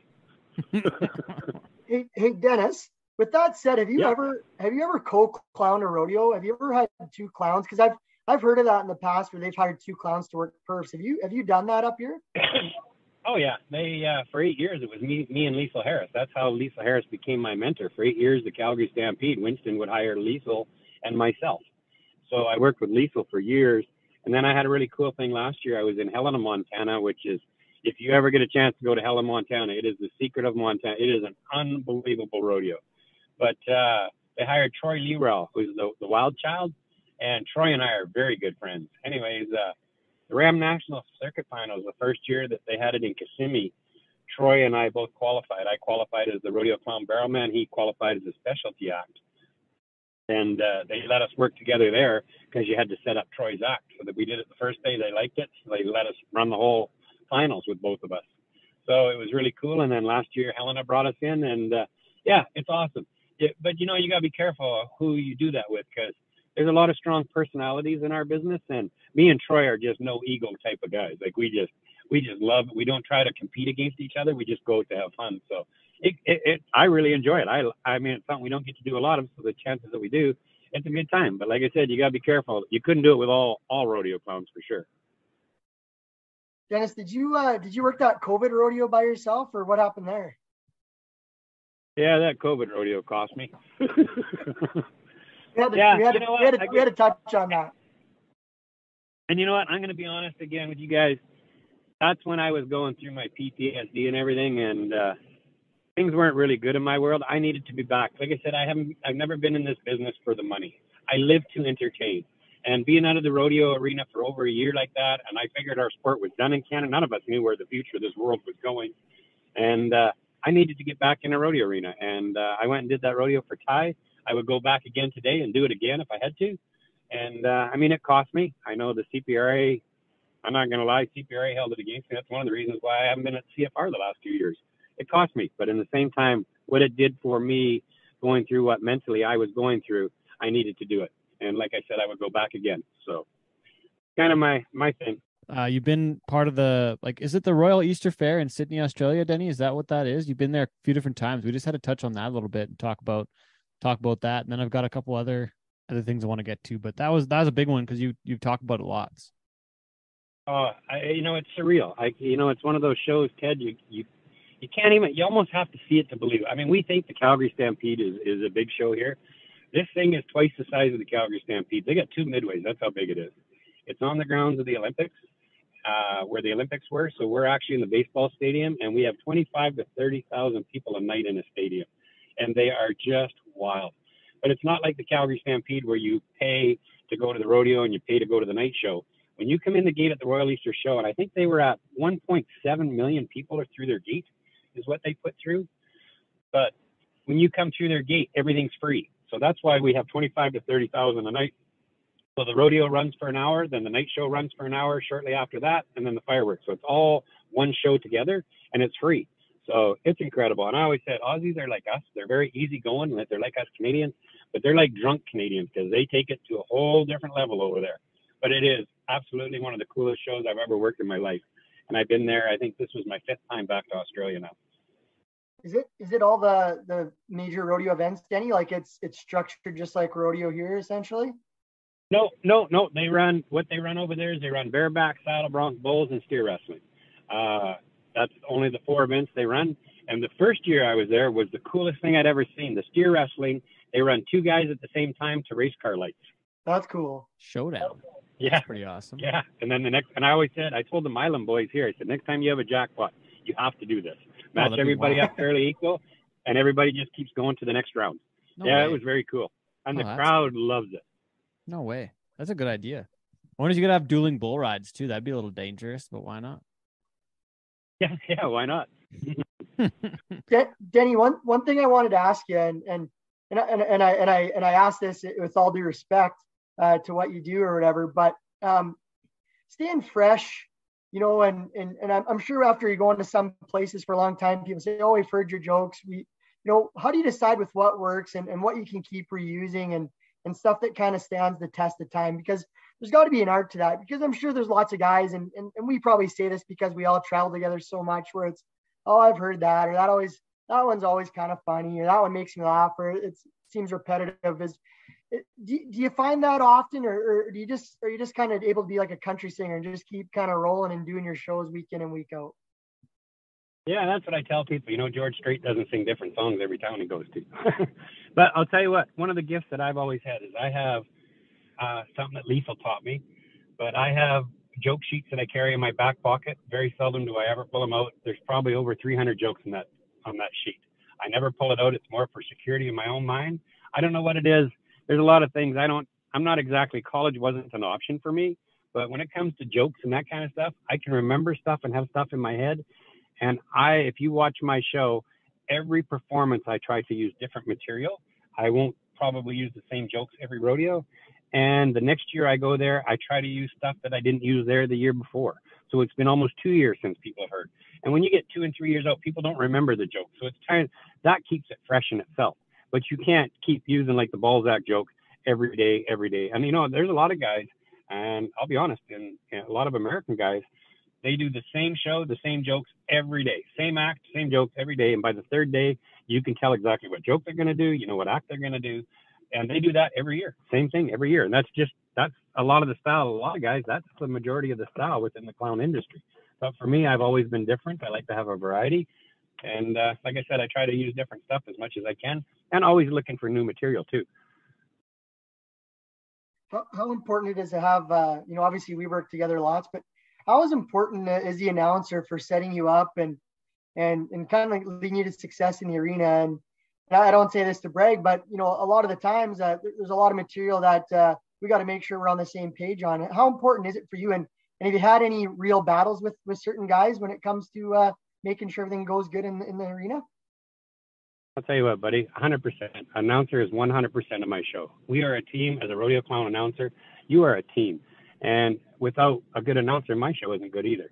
But one of the best compliments like you and I get, we don't see each other for maybe 5-6 months. We work a show and people think we work every weekend together. They don't realize we can only see each other once every couple of months kind of thing, right? So an announcer is so important to my show. And for me, my show is so easy. I've never really had an announcer. I mean, there's like anything in our business, there's some personalities out there that are pretty strong. Some dickhead sound guys, mostly. Yeah, sound guys are the worst. But no, I'm pretty easy to work with, and there's not too much. I've never really had too many problems in an arena as far as working with different people, different announcers. And I guess to Ted's credit and to Ted's point, especially now with music directors and how they're being utilized in Canada and North America, that's another big clog in the wheel as far as what you do with your acts and sing-alongs, because Lord knows if you're trying to do a sing-along and they play the wrong song or don't play anything or different parts of the song, it can really impact the feel to the crowd, doesn't it? Oh, I don't think people realize how important music is until you go to a rodeo with no music. Your music, man, it's basically, it's all of us. We're a team. Everybody's a team. And it's everybody doing their job, whether it's the shoot boss, anything. It's all of us working together. And when you work together like that, that's what comes across in the arena.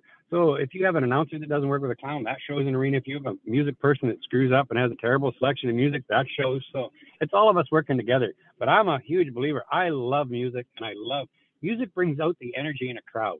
And the crowd loves to play. Everybody, we have the most extreme, exciting sport there is. People come, they want to have fun at our shows.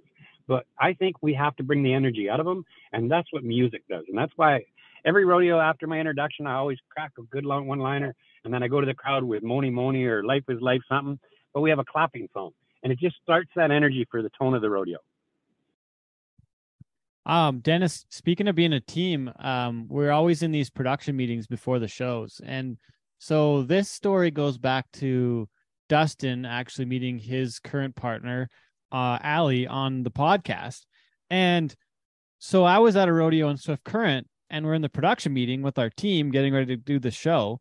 And we're trying to figure out the lights and whatnot and what's happening. And there's a young lady in the production meeting. And do you remember kind of how that went, Dennis, in Swift Current a couple of years ago? Yeah, I remember that. You remember that? Yeah. Yeah. So we're sitting in the meeting, and we're trying to figure out how to turn the lights off and what the timing is for the hot song and when to go house to black and whatnot. And I'm like, oh, I'll just text you. Let me just get your number and I'll text you. And then Denny's like, ooh, what'd you say? What a way to try to pick up a girl, Teddy. In a production meeting, asking a girl for her phone number. I'll text you to turn the lights on. Teddy, come on. Hey, and look where you are with that one light switch thing. Now look where you are. Hey, now you're hooked for life. Hooked for life, yeah. Yeah. That's so right. That's right too. I got to say thanks for that, Denny. I didn't know. Almost forgot to bring that part up, but it was a pretty big part of my life now. So, I got to say thanks, Denny. Yeah. I forgot Storm was in that meeting, and she was the one that worked the light switch because we wanted the lights off and then back on. That's right. Yeah. And you said, just give me your cell number and I'll text you. And I'm like, Teddy, come on. Yeah. In the middle of the meeting, you're like, ooh, way to get her number, Ted. Nice work. Good job, Ted. I forgot about that. Yeah. Well, it worked out well for you. Look what you got. Thanks, Denny. I owe you one.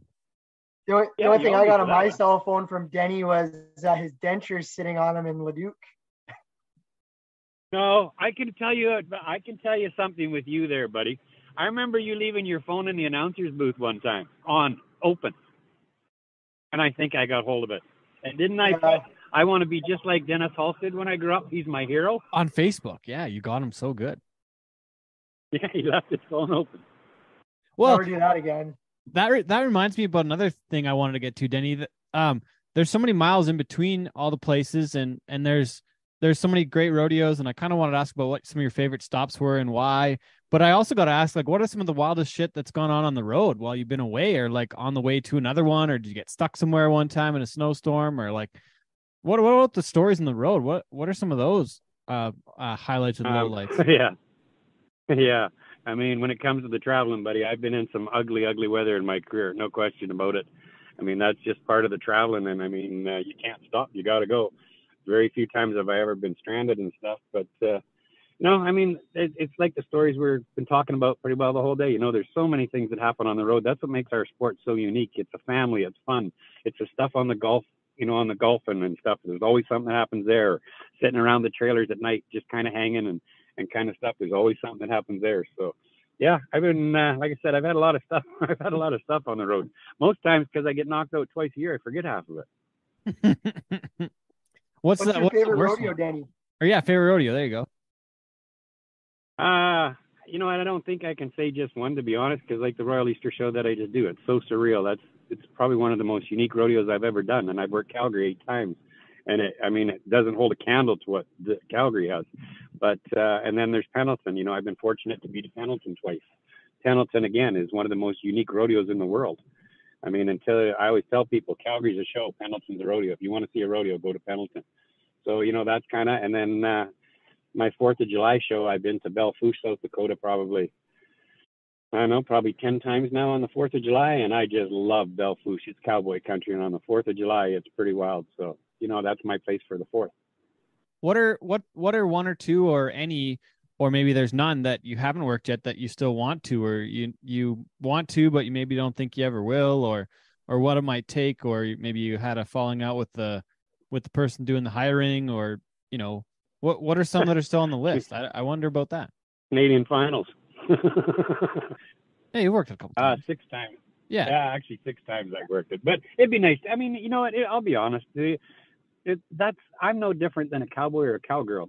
The pinnacle of our year is to go to the Canadian Finals. So not being able to go to the Canadian Finals, and more or less because of politics, that's probably that probably hurts more than anything. But the one thing I can say in my career of 30 years, I do not get involved in politics. I've tried to stay out of politics as much as I can. I accept that people have certain views that may not, you know, the same as mine, but that's kind of the way it is. So, but as far as the rodeo, buddy, I've been pretty lucky. I've done just about everything. I mean, Houston, sure, I'd love to work Houston, but Leon Coffey's been there for 30 years. So, you know, it's pretty tough to get into places like those kind of shows. Those are pretty well sewn right up. So, like, I wouldn't change a single thing in my career. If I had to do it all over again, I'd do exactly like I've done. I mean, I can't. I've done pretty well every rodeo I can do. I've been to the NFR. I've been to the Canadian Finals. I've won the Entertainer of the Year numerous times. So I've just been fortunate, and I feel blessed every day. And again, it comes back to, like we said in the beginning, that's why I'm in Merithorpe this weekend. Money's never been a thing for me. I try to promote my sport and help my sport as much as I can. And if I can come to a small town like this and help people like this weekend, this is where I'll go. How often do the weekends get screwed up to where you don't get to go somewhere that you wanted to go because it's doubled up over something else? Does that happen very often for you? Yeah, I get lots of that. Well, you know what my problem is in order to book me now, you got to book me almost 2 years in advance. So, you know, I'll get a rodeo like now. I've got probably 5 or 6 rodeos that have called me here in the last month going, hey, are you open for July or August? Well, there's no way anybody in our business that's got any talent at all is going to be available now 2 months out. So, you know, there's times you get those calls, but I can say one thing. I've had bigger rodeos phone me when I've had smaller rodeos. I will never, ever give up a rodeo that I've given a word to, that I say I'm coming. I don't care how big the rodeo is that phone me. If I've given my word to somebody that I'm coming, I go. And there's guys in my business that have pulled some pretty dirty moves with that kind of stuff. They get a bigger rodeo, so they give them some bullshit excuse and stuff why they can't go. But for me, if I tell somebody I'm coming, it doesn't matter what calls me after, I will go to the rodeo that I said I was going to. Dustin, you got anything else, or should we wrap it up? Dennis, how do you get your chickens across the border? I don't, Dustin. I don't. I paid $45 chicken import tax to bring a chicken across the border, so I no longer take a chicken across the border. I buy one in the United States, and then I free range them.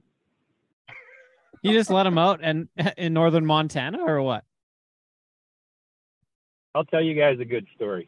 You guys want to hear a good story on the road? I'll give you a story on the road, because like I said, now you just clicked me into something else I did. So I used to have an emu in an act. Well, $45 chicken import tax. I'm not taking an emu across the border. So I own a place in Kalispell, Montana. So I'm down there working shows, and I just happened to be looking at a paper, and this lady has an emu farm, and she has emus for sale.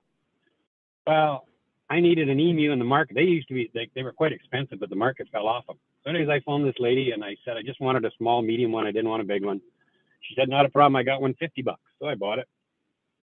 I was down there for about 6 weeks. I'm coming home. I'm heading up the interstate there, up to 15, going through Great Falls, heading for the border. And I get to about that Conroy, Montana, about, I don't know, an hour and a half from the border. And I remembered, I got that goddamn emu in the trailer. Like, I can't take him to the border. So I pulled into one of them little truck stops there on the interstate. 3 a.m, nobody's around. I opened that trailer. I let that thing out. The last time I saw him, he was doing 100 miles an hour down that interstate, heading across the field. Now the story gets even better. I let that emu, that's probably 10 years ago I did that I set the emu free on the interstate. I don't know if you know Dakota Sims, the bullfighter out of Sweetgrass, Montana. Definitely, yeah. Okay, Dakota sends me a picture about 2 months ago of an emu that they found running wild outside of Sweetgrass, Montana. And he sent me a thing going, please tell me this is not your emu. Now, I don't know. This is 10 years later, but I'm sure it's not my emu. But we thought it was pretty funny that some emu's running wild outside of Sweetgrass, Montana. Fuck. So that's my story on the road. The time I put the interstate or the emu on the interstate. If the emu becomes the state bird of Montana, we know it was your breeding program that you released into the wild. Oh gosh. 100%. I will take full responsibility. Oh man. That's funny. Life of the rodeo clown. Oh man. Yep. Blow me a balloon, make me a bite, clown. Yeah. Welcome to my world. What's the shittiest kid you've run into being a rodeo clown? Has there been some kids that are just total dinks that are super rude? You know what? I'll tell you what. Today's society is different. I just had one this weekend. So I give candy to kids. I shoot them with silly string. I play with kids. I sign autographs. This weekend, I got a kid walks up behind me and goes, "Give me some candy." I turned around. I looked at him. He goes, "Give me some candy." And I just turned around and I started, say, please, don't be. And he was being very rude about it. I start walking away. This little bastard walks up, puts his hand right in my pocket, grabs a handful of Jolly Ranchers and runs. All I want to do is pick up a stick and whack the little bastard. Stuck his hand right in my pocket and grabbed a handful and bolts. That's clown abuse. That's not okay. Yeah. I wanted to see his parents. Denny, I remember when I was a kid and starting steer riding, you used to be sponsored by, it was Eat More, wasn't it? Yeah, Eat More. And you'd have all those boxes of little Eat More bars under the buck and shoots, and then I remember just raiding those things, and everybody was grabbing handfuls, and that was the best. I fed a lot of cowboys and cowgirls on them Eat More chocolate bars for a long time. Carson Legault, I swore that's all he ate for 2 years. Oh man. Geez, there's so many more ways we could go on this. I'm just trying to think of what else we got to get to, Dustin. I guess we better call it a day. We all got to get to do some stuff. So. Oh man, we probably haven't even scratched the surface with Denny, but maybe that leaves us up for a good part show. 2 here. Yeah, exactly. Well, Denny, I got one last question. Boys. I got one last question for you though. What is your definition of cowboy shit? Definition of cowboy shit. Ted Stovin. No, that's not. First thing I think of cowboy shit. You know what, buddy? I don't think you have to wear. I think the definition of cowboy shit nowadays has changed a lot. I respect everybody. You know, it's one of those things nowadays. Like I know with your cowboy shit business. I mean, look at the fans you brought to our sport. You know, if a guy wants to wear a cowboy hat backwards and he comes to our rodeo and he's a fan and he pays a ticket, he wants to pretend to be a cowboy for a day. He's a cowboy, right? Let him be a cowboy. You know, guys say, well, you have to work on a ranch and everything to be a cowboy. No, you don't have to work on a ranch to be a cowboy. You can rodeo and be a cowboy too. So I think it's just respecting everybody's views. Is anything we can do to promote our sport, to make our sport better and our lifestyle and our Western culture. That's cowboy shit. I like it. Thanks for doing this, Denny. I appreciate your time. Sorry for the technical difficulties with the Zoom bullshit, but thanks for making it work. Sounds good, boys. Well, I hope it all works out for you, and I'm glad I could help you out anytime. Oh, yeah. Awesome. Squirrel. Squirrel. Okay. Well, I'll see you next weekend, Dust. Okay. See you, Teddy. Thank you very much. They all call me Jimbo just because. And they say you don't tug on Superman's cape. You don't spit into the wind. You don't pull a mask off an old Lone Ranger, and you don't mess around with Jim. All right, thanks again to Denny Halstead for being on the show this week.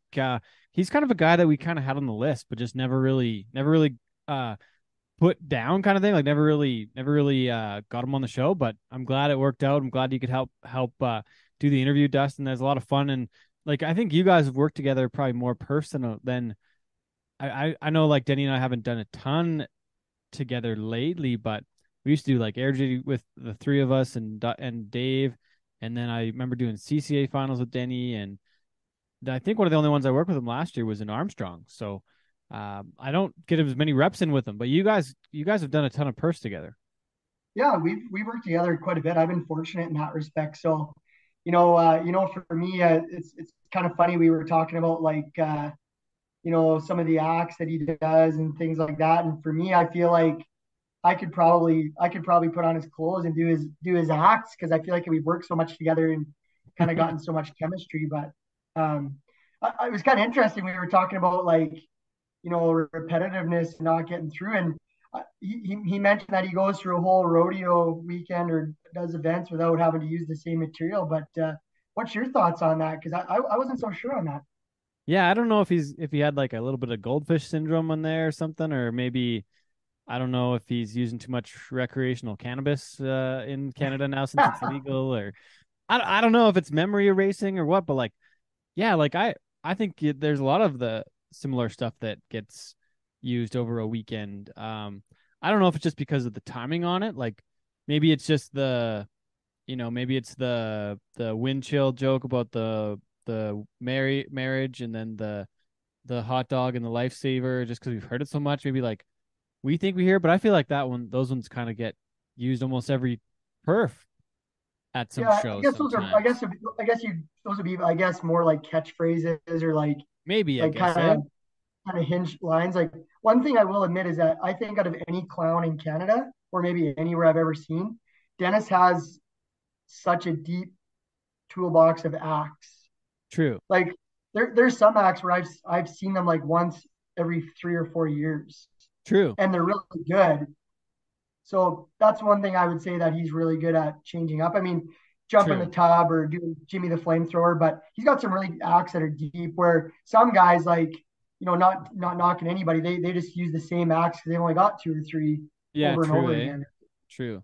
Well, and I gotta say too, like when a guy gets a laugh all the time, like for Denny to get a laugh out of the mother-in-law joke or like the wind chill joke with the, like I think those ones for him are establishers of his kind of comedy for the night. So maybe those ones he just knows are gonna work, and they're reliable. So that's kind of like that's his go-tos. Maybe that's part of it. I'm not really sure, but I know for me, like I get sick of playing the same music at the same rodeo over and over again throughout the week, and I hope that I don't get annoyed. I hope that I don't annoy people with my repetitiveness, because I know that I repeat music too much sometimes over a week, and I make an effort of not resetting my pages sometimes on my computer to try and do different stuff over a weekend. Like there was one time in Grand Prairie at our PBR Canada Finals, the COVID year, where the only times I played the same music were in the openings. Otherwise, through 3 days of bull riding, I didn't reset anything, and I did new stuff the whole week. So it kind of like made an effort to make it different. There's only 100 people in the crowd that weekend, but like I just for my own sanity, I made it different. Oh, that's cool. And like, I mean, us announcers, we always use like crutch words, and we always use the same phrases, right? And I think it was me and Brett talking about this one time, and he said he was always using like, I think it was like nicely done after a run. Yeah. He said he kept track and he did it like 50 times in a perf or something, like 9-3, nicely done. And then I was recognizing saying things like that, and we all do it, right? And it's like, oh man, I just said the same thing like 57 times in 20 minutes, right? Like, well, there was one time. I guess we're all guilty of it. Oh yeah, there was one time in Cochrane. There's a rodeo in Cochrane. There's an announcer there, and he said, "Ladies and gentlemen," I think 75 times in like 30 minutes. And it got to the point where I was annoyed by it, because I was like, okay, man, like, all right, there's other ways to do that, or there's other ways to say it. Like, it's bad when the repetitiveness takes away from the action. Yeah, I think in 2019 when I was doing some stuff for Calgary Stampede, like in the Nutrient, they asked us not to ever use "ladies and gentlemen" anymore. Oh, really? Just because some people don't identify as a lady or a gentleman. So when you're addressing the crowds now in those settings, you're supposed to stay neutral and no more ladies and gentlemen, which all of us announcers and anyone in public speaks are so used to that. So that was interesting that year. I remember trying to like mentally tell myself not to say that. It was tough. Huh.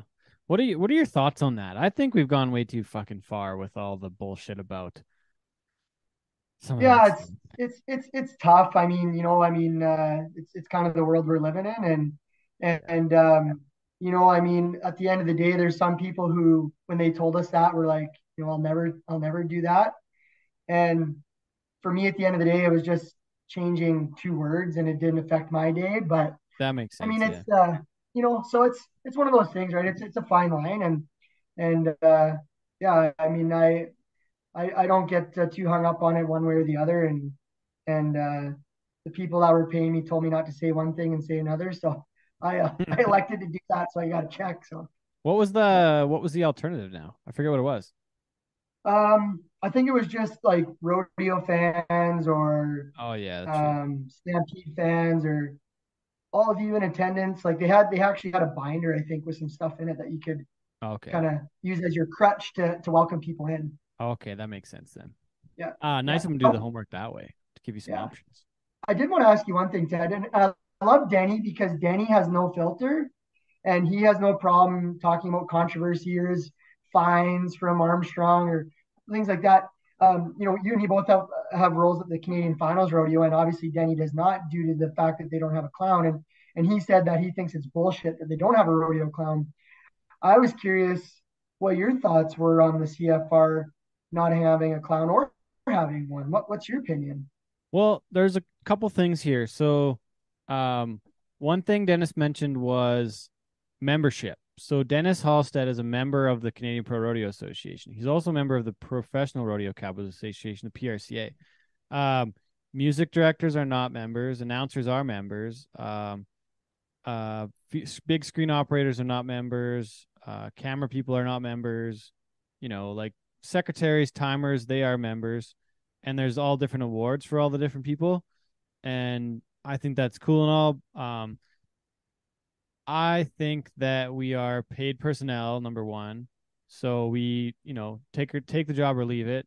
And if we don't want to take it, the next person down the road will. But further to that, on the rodeo clown side, I don't think it's an entitlement to go. And I don't think it should be voted on for who goes to the CFR. I think it should be the best person for the job. And I think I agree with Denny in the fact that the CFR could use a hype person to engage the crowd. And I don't think that that's an easy job for an announcer to do. Like yourself, I think it's another character for you to have to be that you're not really. Some announcers would not be comfortable with being the hype guy because you're the serious character who's conducting the administration of the rodeo, essentially. Like you're who's next, what the score is. Like there's a lot of serious things you have to do. So for you as an announcer to shift gears and be the hype man, I don't think it's very easy. And I think that part is missing at the CFR. I think it's also missing at the NFR.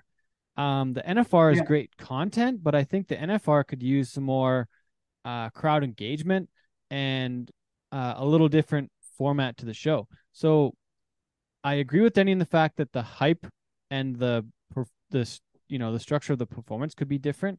And I do think that it's hard for an announcer to be the hype person. So I don't know where I've seen Denny work lately, but for one example, last year in Ponoka, Ash Cooper is the entertainer there. And instead of Ash being Ash Cooper, the rodeo clown at the PBR on Saturday night, we had Ash change his kind of setup to where he's wearing a suit jacket and had a microphone, no makeup, and it was like Ash After Dark, and he was stripped down, and it was just a whole different setup, and he engaged with the crowd and did a few different sing-alongs at the front, and we just had we really got the crowd hyped up. So Dennis also did that for us in Armstrong at the PBR on Sunday night this past year, and we kind of changed things up, and there was no act, and there was not a lot of jokes. There was a few tiny little pieces, but otherwise Dennis was kind of more the hype guy, more the role that we have Brinton do at a lot of our shows in Canada. And Blaine Feisen was there, and Blaine and I said afterward, we're like, Dennis did a great job. Like we kind of but we gave him that little bit of structure on what we're really looking for. Cause a lot of places that Dennis goes, there's no structure, right? Like there would be no producer, nobody making a script, nobody really making much of a plan. They just kind of have a loose guideline of like, this is when the events are, and we're going to finish when we finish. So to have that bit of structure, I think was helpful. And I think Dennis, I thought he had done that job before as kind of the hype guy. in previous years at the CFR. Had he not? Didn't he do it in Red Deer in like the first or second year, like 18 or 19? I thought he I did that job. I remember him doing some giveaways, and like I Yeah. remember him like doing the Lamleys thing up in the crowd, but he was like Mm. he had his own mic, and he was trying to get the person to say it Yeah. into his mic, and then they Yeah. had him do like the Hall of Fame inductees, but he was in his like full getup, and it just didn't seem right. And they If I did remember, him do that with the inductees, really? if I remember correctly, and I could be wrong, but I feel I remember Dennis doing like, and it was like a quick like, here's the inductees of the Hall of Fame that year, and that was the first year. But That's not the right setting for him to do that job there, I don't think. yeah, Doesn't seem right. I definitely think there's a place for this hype person, I guess you want to call it, Mhm. or whatever it is. But yeah, and people who are reporters, interviewers, announcers, sometimes it's really tough to bring that energy. Like, actually, I think if I remember correctly, like Stella Stevens was doing that at the CFR in Edmonton.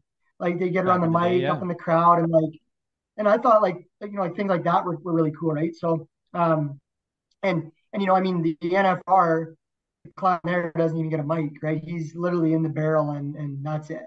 Yeah. Only So, out there doing the yeah, barrel man. nobody's got a rodeo clown essentially on the mic at any of our finals. And I mean, the NFR, the farthest they go is at Cameron Hughes, the guy who comes out and The dances and fan, rips all the the pro shirts off. I fan. think they get him through. Yeah. and And it's one that's what he little does for piece. a living. Yeah, and it's kind of the hype in the crowd as far as it goes. So Yeah. I think both sides of the border, we got some work to do in that respect. But yeah, I just thought it was interesting to hear Denny's Yeah. take. Obviously, he's been there and wants to be back, and Yeah. you know, yeah.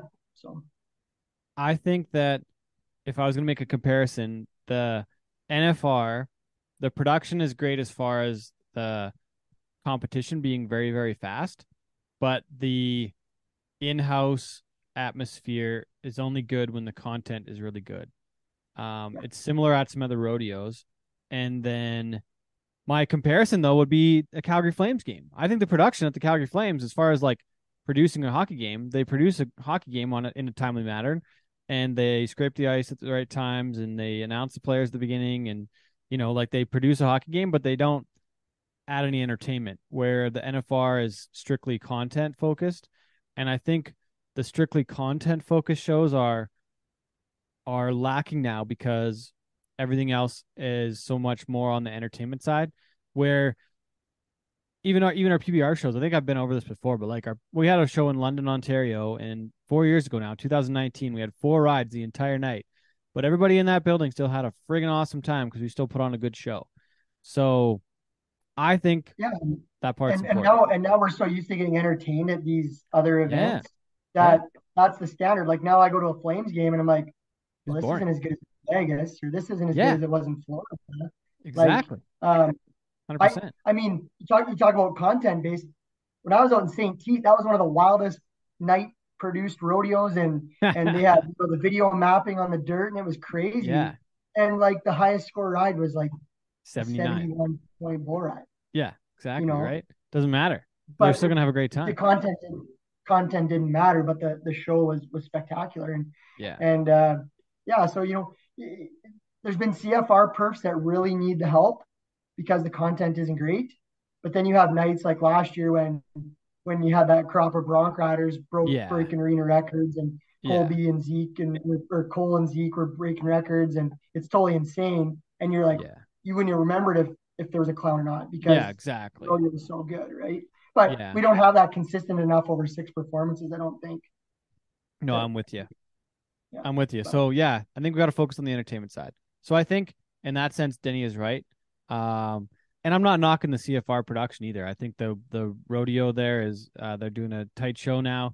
awesome. I personally, and I would tell Keenan this directly, like I don't know if I love the concert in the middle of the rodeo.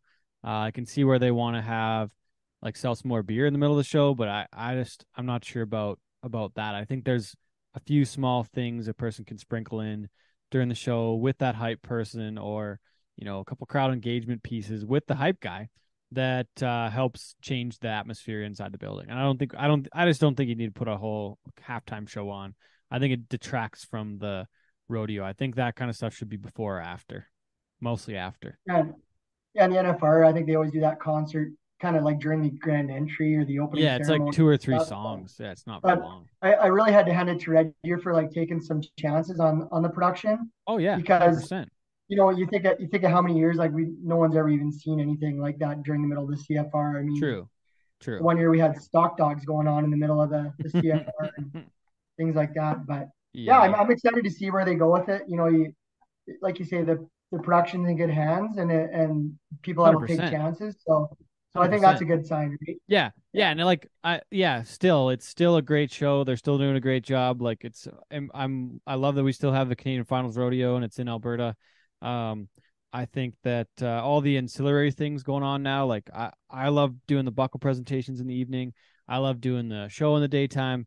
I think that there's way more stuff now with the horse sale and the other ancillary events. I think they've done an impressive job of that as well, building that up from basically nothing the first year now. So still a great show, but there's always, I don't know, with what we do, Dustin, you know how this is, we're picking it apart all the time. So that's what we do because we're so passionate about it. Yeah, that's why we do critical, right? Yeah. And I'm glad we can have these conversations and discuss this sort of thing. So it's a lot of fun. But hey, you got something else on your mind. Barney's Adventure Park in Drumheller, Alberta will be opening soon, if it's not already open, right? Pretty soon though, isn't it? After school.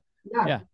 Father's Day weekend, June 17th. Ooh, right on. Yeah, so we'll be open up to the public, and then we're open the weekends in June, and then June 30th, she's 7 days a week, full speed ahead. So right on. If you haven't been to Barney's, this is year 3, and she's gonna be a good summer. We got a bunch of field trips booked in, and the dinosaurs are roaring, and the corn mazes are growing, and the beers will be flowing. So make sure you come check us out, barneysdrumheller.com. Best 3 hours you can spend in Drumheller. If you're day tripping, you're camping, check us out, baby. Okay, what about the people that have been? What is new? Well, last year we finished up our mega slide, which is a 200-foot slide that you ride on an inner tube, and it's like plastic bristles. It's the stuff they like train downhill skiing into pools in the summertime on. So we got 2 lanes, 200 feet each. You can race each other down that. We're just finishing up a little train that we built, so it's on tires, but we got a train that's going to drive around the park with 4 wagons that you can ride around in and do a little tour around in with that. We got some new animals. We got a couple alpacas. We got a trio of alpacas. Last year we built the saloon so you can have a beer so just some cool stuff. What about emus? Got any emus around there? You know what's funny? There's actually a lady in Drum with emus. After Dennis's story, I'm like, I should go get an emu. Maybe Dennis can hook me up. Yeah, or at least give you a name. You could call him what's the kid from Home Alone when he gets left behind? Kevin McAllister. You call the emu Kevin. Yeah. Actually, I seen a video a few weeks ago of some kids, one kid from Drumheller who rides bulls. They were riding emus. I don't know if you've seen this video. They were riding emus in Tabor. They had them in the Agriplex. It was either Tabor. Where did they just get escaped from? Yeah, Tabor this winter. Way. Oh, wow. A bunch of emus got escaped, and they loaded some up in the bucking chutes, and there's a pretty cool video of 3 guys riding these emus out from this winter. Don't they have like no, it's ostriches. They race ostriches over somewhere in the Middle East, I think, don't they? Yeah. These might have been ostriches, maybe not emus, but they whatever they were, man. But yeah. We'll have to get that on the Cowboy Shit social somewhere. Sometime. Go find it. All right. Okay. Well, thanks, Dustin. Thanks for doing the show this week, and thanks to our editor Sean Morton for making it happen every other week. And Dustin, wish you best in Leduc this weekend, and all the rodeo contestants out there. Hope you guys have a great week. I'll be in Grand Prairie again on Thursday, and looking forward to a great week. And then Rocky Mountain House next week, where do you go to Meadow Lake still, Dustin? Is that your next week? No, I go to Brooks after that, actually. Going to Brooks for Rodeo this year. Okay, right on. And then Barney's. Then you're probably home for a few weeks. Yeah, we go Brooks, and then we go to the Gleason Sea Prairie Bronc match, Gunners Bronc battle on the 15th. Yep. Out in Gleason. This is year 2 of that Bronc match, so looking forward to that as well. Perfect. Well, we'll have another show out on when is it going to be here? I guess June 14th. So stay tuned. We 145 then, and hope to have you back, Dustin. Looking forward to being back, Ted. Thanks for having me, pal. All right. Thanks, everybody, to listening to Cowboy Shit. Once again, I'm Ted Stovin. He is Dustin Edwards. Join us this week. Thanks for listening, everybody. We'll see y'all again in a few weeks. I ain't as good as I once was.